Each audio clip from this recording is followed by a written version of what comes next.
All right, music fans, welcome back. It is I, Dave, the Real Music Observer, observing real music in real time for real people, just like you right there and me here.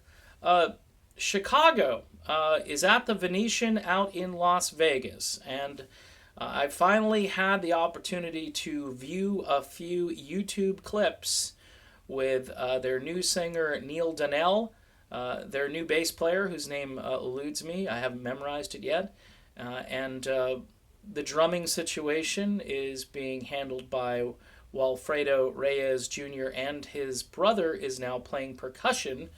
Uh, the question I have is, has Chicago become a cover band? Not even a tribute band. Have they become a cover band with Neil Donnell singing? Now, don't get me wrong, Donnell is a great singer. He handles the entire range from tenor to baritone to everything in between. He effortlessly goes up there and does this. What's weird is he's kind of standing around, holding the microphone, and he's not playing any instruments. He's just singing, and that's his only job is to sing tenor. Before, Chicago had always found a bass player who could sing tenor.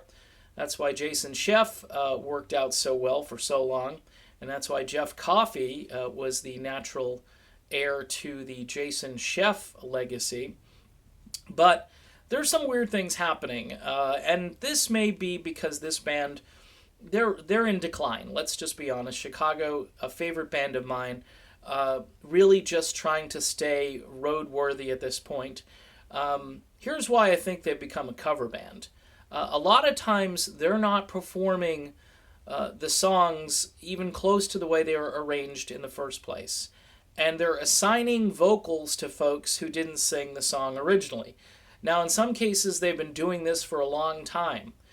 Call on Me, I thought, used to be done really well by Jason Scheff. In fact, I believe it's Chicago 27 is a live album that came out in the late 1990s, like 97 or so. And it features Call on Me and Jason Scheff singing it. And I think he nails it. For many years, I think he did a great job with that. You can go back to some of the earlier footage, like the concert in Budokan and so forth. You're going to hear Jason singing the songs that Peter sang. And that's kind of what they did at first. I think that was the logical thing to do. These days, Lou Pardini is singing Call on Me, and he's been singing it for quite some time now. He was singing it when Jason, I believe, was still in the band. So either they were trying to preserve Jason's voice or just for variety's sake. I mean, Lou is a great singer, but he doesn't sound right singing Call on Me. Just my opinion. It's too far away, too far removed from what the fans would be used to.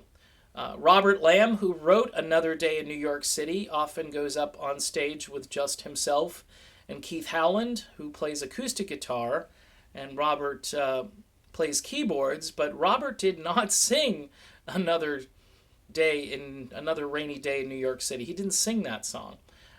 Peter Cetera did. And his voice has become more blustery, deeper.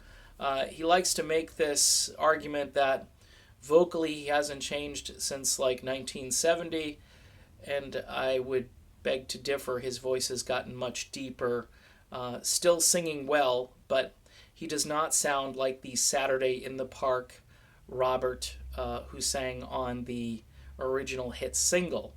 Other than Saturday in the Park and Beginnings, for the most part, everyone who is now singing is singing in a cover band situation. Okay, you've even got, I believe it's Lee Loughnane, who sings "Color My World." I don't know if he's still doing it, but he's been doing it for a while. And he does a nice job with it, and he's somewhat in the mold of Terry Kath, but they've really never been able to find a guy who sounds like Terry. Bill didn't sound like Terry. Lou really doesn't sound like Terry. It's just, in fact, probably Lee is closer to Terry. I think Robert is closer to Terry, and sometimes Robert sings "Color My World." So as you can see, everybody is kind of singing songs that they didn't sing originally, and then the replacement guys aren't really necessarily singing what they're supposed to sing either, and they're not matching up. And this new guy, Neil Donnell, now he can sing the phone book. He's great, but here's where the rubber meets the road on this issue. They've completely abandoned any attempt to be a tribute band, to pay tribute to their tenor sound, their tenor singers, because they've got a guy who, yeah, he sings in the right key and he can handle anything, but vocally he doesn't sound like anyone. He doesn't sound like Robert Lamm when he sings deep. He doesn't sound like Peter Cetera when he sings high. He just covers it. He covers it really well. And that's why I'm making the argument that I believe they've gone into cover band territory. It's sad. It really is. You know what this opens up a huge door for? A real good Chicago tribute band to come along and to find a guy who can sing like Peter Cetera. I know of a guy by the name of Jason Sheff. I know another guy by the name of Jeff Coffey. They could have Danny Seraphin playing drums. They could have Bill Champlin playing keyboards. They get bass.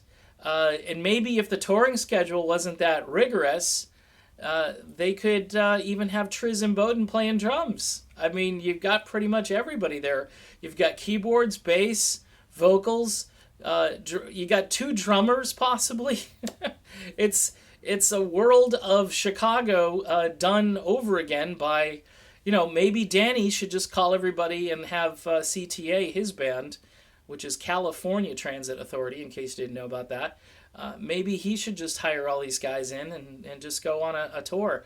And they don't have to do 100 dates a year. Just go out there with, Jason singing lead and Bill. The Jason Bill Chicago, to me, would be pretty exciting.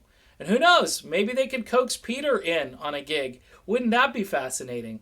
All right, so that's my point. I think Chicago has drifted so far away from Chicago that there's more Chicago who aren't in the band right now than Chicago that's in the band, and the Chicago that's outside the band probably could do justice to the catalog more so than the current lineup. All right, I don't know if that made sense. It made sense to me. I guess I should be happy, but who knows? In any event, I'm Dave, and this is the Real Music Observer. I'll be back observing more real music in real time for real people just like you right there and me right here. Think about it, guys.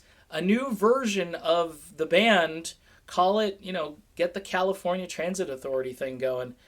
Don't forget about Patreon, too. $1 a month. That's all I need. The link is right on the YouTube page here. It keeps the channel vibrant, healthy, and happy. And I can fight the trolls, too, with money. Yes.